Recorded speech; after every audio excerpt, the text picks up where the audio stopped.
Hey Geek, so today I'm doing a test and also a comparison of using my normal Panasonic S5 2X full frame camera versus my DJI Osmo Pocket 3. And I'm seeing first and foremost what are the quality differences, and also can you use the DJI Osmo Pocket 3 as your only camera, not only for outdoors vlogging videos, but also for these type of indoor talking head videos. So right now I have both of these cameras in their auto mode. So for my Panasonic S5 2X, I am using the natural profile. Everything is set on auto. And for the DJI Osmo Pocket 3, I have this also in auto mode, and I'm not using HLG or D-Log. And similarly for my Panasonic S5 2X, I'm not going to be using this in V-Log at all. So this is basically out of camera look. And as far as I could see on these screens, they look fairly similar, but I'm gonna get a better look once I bring it onto my monitor. And the thing here, to be honest with you, I already know that the overall image quality is going to be better with the Panasonic S5 2X. However, I wanted to see how much of a qualitative difference there is.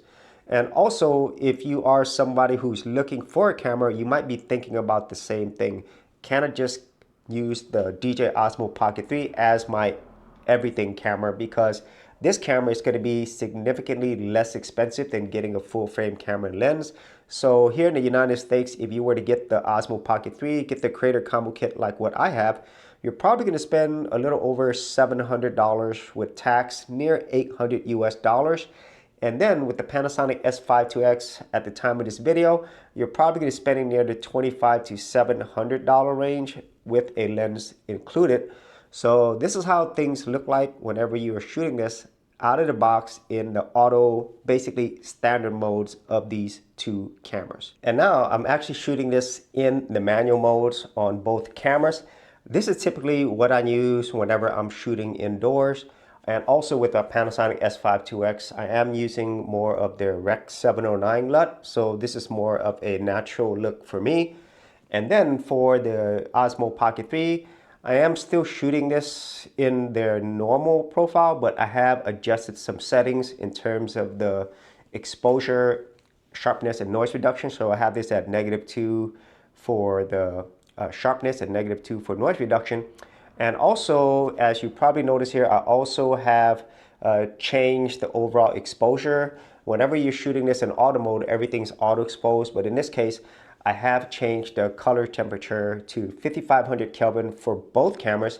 And then the other thing is, with these cameras, with the lenses, obviously the Osmo Pocket 3, it has a built-in fixed aperture, and so you really can't change the lens. That's all it comes with, and it has a 1-inch sensor. With the S5 2X, since it is a basically full-size camera, you can get whatever lens you want.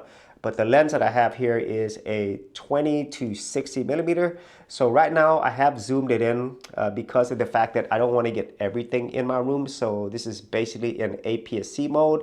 So about 1.5 times crop, so about 40 something millimeters. I'm not really good with my math, but it's somewhere around there. And then with the Osmo Pocket 3, by default, it's going to shoot in this widest mode. For outdoor shots, it works fine, but for indoor shots, very similar to my full frame camera, I don't want to get my entire room. I want to be zoomed in. So in this case, I'm going to have to zoom in or bring the camera closer. And right now, I'm going to try to zoom in. For some people, the zoom might not work well in terms of like you lose quality, but I think the Osmo Pocket 3 would be fine. So I'm going to go up to 1.5. And you can't see this on here, but that is like equivalent to what I have on my S5 2X. And it's not quite as easy to zoom, I don't think. So that's going to be as close as I can get. And this is similar to what I have with my full frame camera. And at least I think right now, this will work for the Osmo Pocket 3, and my S5 2X I already know it works. So just looking at it right here through these small LCD screens, especially here, I can tell that it does look better with the Osmo Pocket 3 when I am using the manual mode versus auto exposure. And I already know on the S5 IIX it does look better whenever I use manual mode, because in that case you are controlling the amount of exposure, balance that you have, and so forth, you know. And so if you were going to be shooting indoors, then I would say use manual mode, so then you can control the way that things are exposed.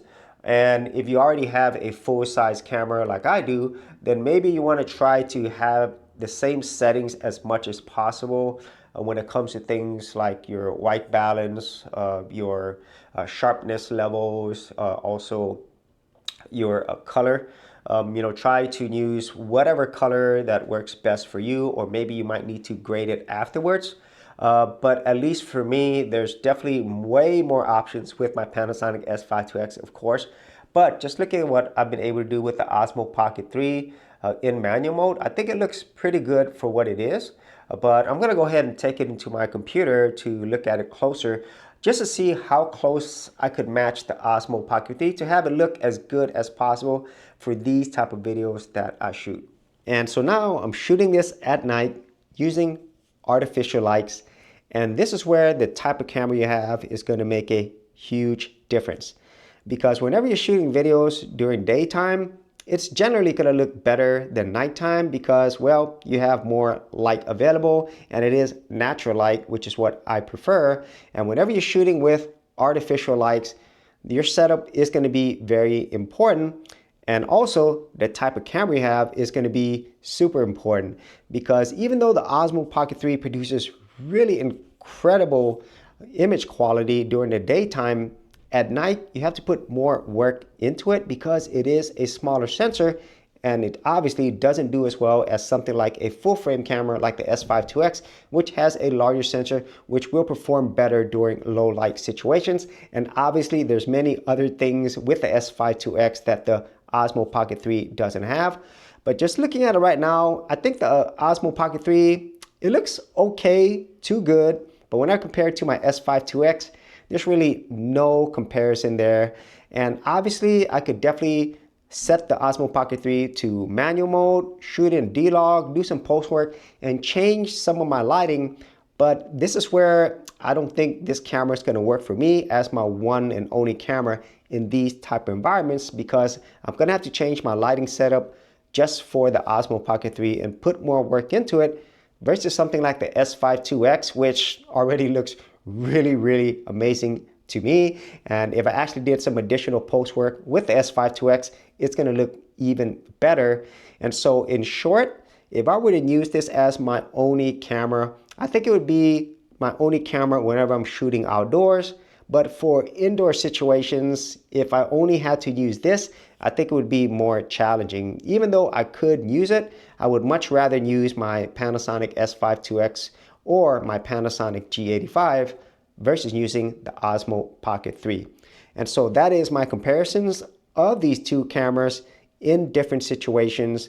And if you are that type of person who's thinking of using the Osmo Pocket 3 as your only camera, then I highly recommend that you check out how things look indoors and also outdoors in different lighting environments, because that will make a big difference to the type of videos that you create. So if you actually had any thoughts on this, be sure to leave in the comments there below, and I'll see you on another episode. Hey geeks, if you are a brand new creator and you simply want something easy to get you started, well, I got something for you with my Creator Starter Kit. This is a super simple step-by-step guide that's going to take you from having no channel to developing your very first YouTube channel, along with ideas, thumbnail designs, and other creator tips, including marketing. And the best part is, all of this is free. Simply head over to the link below, check out my page, and get started creating.